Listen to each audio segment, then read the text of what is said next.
This book is called Curious George and the Dump Truck. See? Look, it's a dump truck. And there's Curious George. Why did you get this? Oh, you want to go under the covers? Yeah. That's a big yellow dump truck with Curious George the monkey. All right, let's read the story. Okay. Daddy, stand up. This is George. He lived with his friend, the man with the yellow hat. He was a good little monkey and always very curious. This morning, George was playing with his toys when he heard a funny noise outside his window. It sounded like a quack. George was curious. What could be quacking underneath his window? It was a duck, of course. Then George heard another quack and another.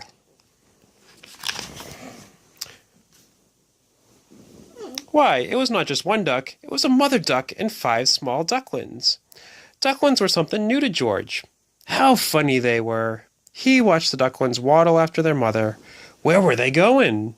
George was not curious for long. Soon he was waddling after Mother Duck too. Now he could see where they were going. The ducks waddled all the way to the park. George loved the park. Today he saw children flying kites and gardeners planting trees by the pond.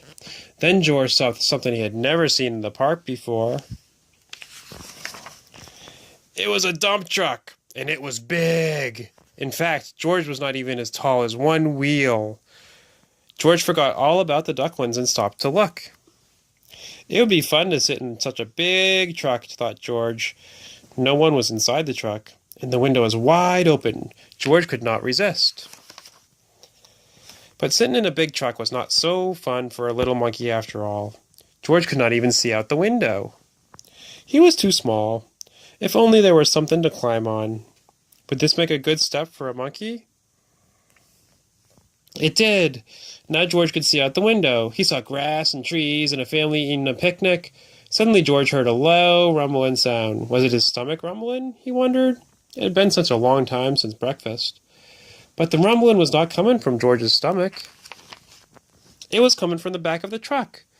George was curious. He climbed out of the window. Then, like only a monkey can, he swung up to the top of the truck. Now he could take a look. He saw the truck was filled with dirt. George was excited. What could be better than a truck full of dirt? George jumped right in the middle of it, sitting on top of the dirt, and George felt the truck bed begin to tilt. It tilted higher and higher. The dirt began to slide.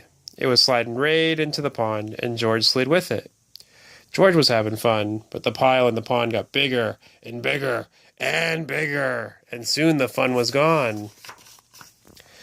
Just then, the gardeners came back from lunch and stood with their mouths wide open. They saw the empty dump truck, the pile of dirt in the pond, and a very muddy monkey. They knew just what had happened, but before they could say a word, George heard a familiar sound. He heard more quacking. The gardeners heard it too. Then they heard people laughing. Look, said a girl, the ducks have their own island. Indeed they did. The pile of dirt made an island in the pond, and Mother Duck and all her ducklings were waddling right on top. George was sorry he had made such a mess, but the gardeners didn't seem to mind. We were planting more trees and flowers to make the park nicer for the people, said one of the gardeners, but we've made the park nicer for ducks, too. Later, a small crowd gathered at the pond. Would you like to help me feed the ducks? A girl asked George. George was delighted. Soon everyone was enjoying the park more than ever before, including the ducks, who were the happiest of all in their new home. The end.